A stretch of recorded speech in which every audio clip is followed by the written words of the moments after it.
Welcome to the channel. Today, we're tackling a book that isn't just a powerful narrative.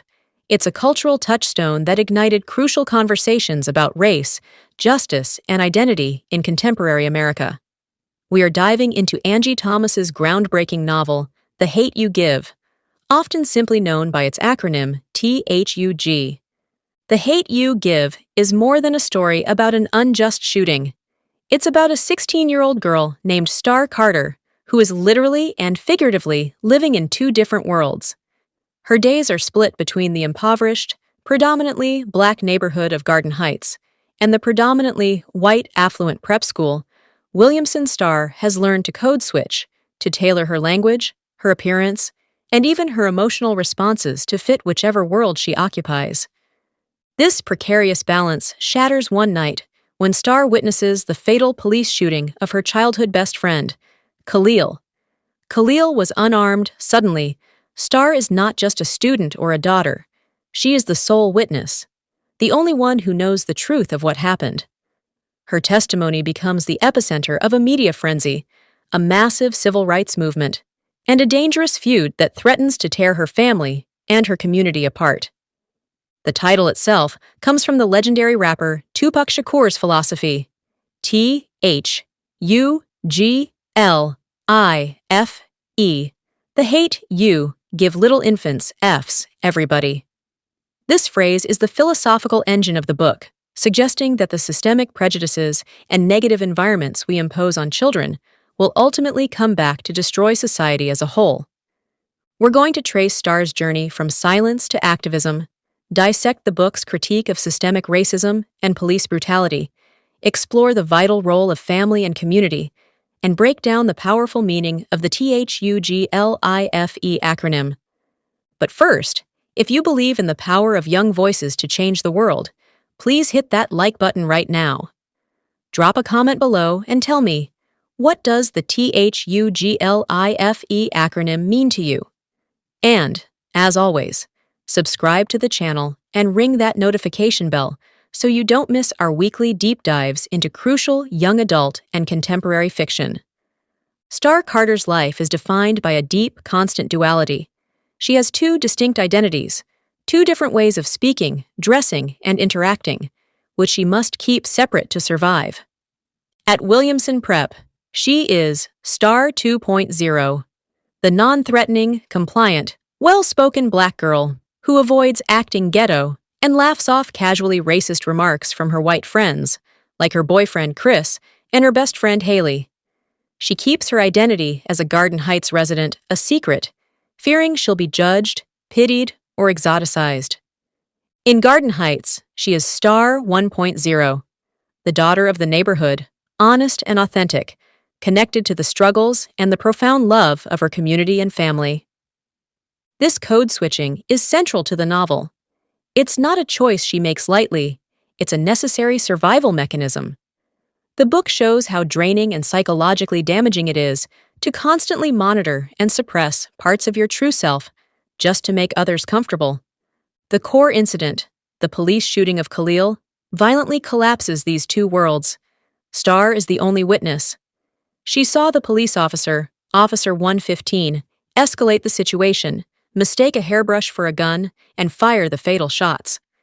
In the immediate aftermath, Starr realizes her dual life is impossible to maintain. Her Williamson friends see Khalil as a faceless, drug-dealing gang member whose death was an inevitable consequence of his lifestyle. Her Garden Heights community sees him as a symbol of systemic oppression. Starr must now decide which version of the truth and which version of herself she will present to the world. The moment Khalil's death becomes a national news story, the media and the police begin a swift, brutal campaign of character assassination. The narrative is controlled by those in power. Khalil is framed as a drug dealer with gang affiliations, which, in a complicated way, has some tragic truth due to the economic desperation of the neighborhood, thus justifying his death. Angie Thomas uses this to expose the deep injustice inherent in the system.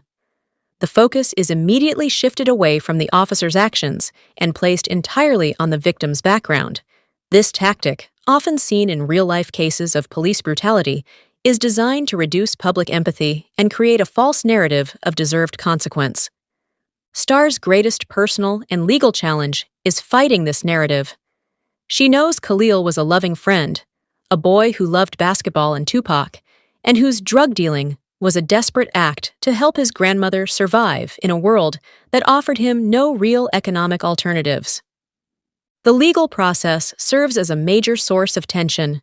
Starr is forced to testify before a grand jury, an intimidating, emotionally draining experience designed to test her memory and resolve. The book powerfully portrays the bias Starr feels within the legal structure.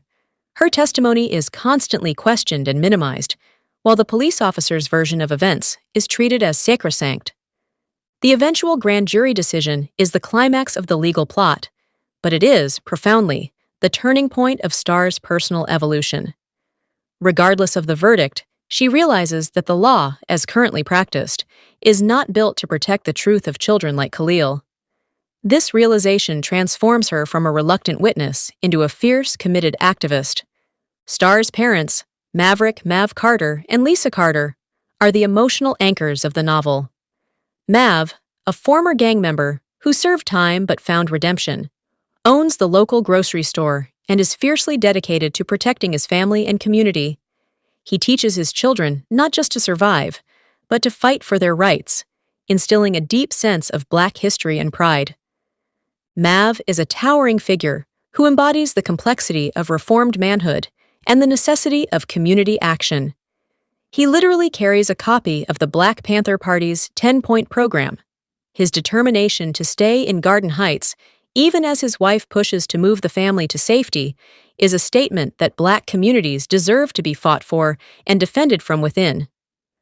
Lisa, Starr's mother, provides the pragmatic balance. She's a nurse who prioritizes her children's safety above all else.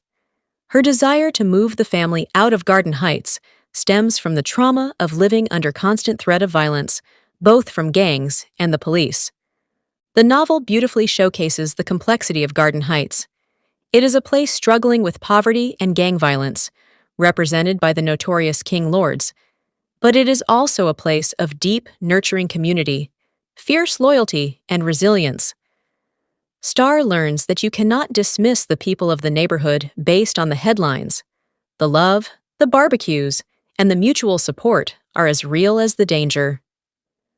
The philosophical backbone of the novel is the acronym THUGLIFE. The hate you give little infants F's, everybody. Originated by Tupac Shakur, Angie Thomas explains this concept through the voice of Starr and Khalil. This philosophy means that the systemic neglect, poverty, lack of opportunity, and constant fear imposed on marginalized children will inevitably breed anger, crime, and violence, which then rebounds back onto society as a whole. The hate you give. This is the poverty, the segregated schooling, the economic exploitation, and the constant fear of police harassment or gang violence. F's everybody. This is the resulting social decay, the cost of incarceration, the loss of human potential, and the continuous cycle of violence that spirals out to affect both Garden Heights and the Williamson communities. Khalil's death is the ultimate example of THUGLIFE. He was a victim of the system that failed to provide him with opportunity, forcing him into a desperate life that made him a target. Starr's final transformation is her journey from code switching to authenticity, from silence to loudness. She realizes that her voice, the voice that can bridge her two worlds, is her most powerful weapon. She stops being Starr 2.0, afraid to offend, and starts being Starr Carter, the unwavering voice of justice for Khalil. She learns that the only way to combat the hate that fuels THUGLIFE is through love, truth, and persistent activism. Her final commitment is to use her voice, her privilege, gained through her Williamson education, and her community ties to fight for a world where no child has to die simply for being in the wrong place at the wrong time. Angie Thomas's The Hate You Give is an essential, challenging, and ultimately hopeful book.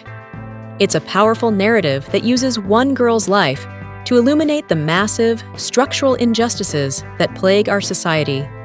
It forces readers to see the victims of systemic violence not as statistics or stereotypes, but as complex, beloved human beings. The message is clear. The fight for justice starts with finding and using your own voice, and that the only way to stop the cycle of hate is to give our children love, dignity, and opportunity. If this summary resonated with you and fueled your desire for justice, please hit that like button right now. Comment below and share your final reflection. What is the most important lesson Starr teaches us about using your privilege for positive change? And for more comprehensive analyses of the most impactful books addressing social justice and identity, be sure to subscribe to the channel and ring that notification bell. Thanks for standing with Starr and Khalil today. We'll see you in the next analysis.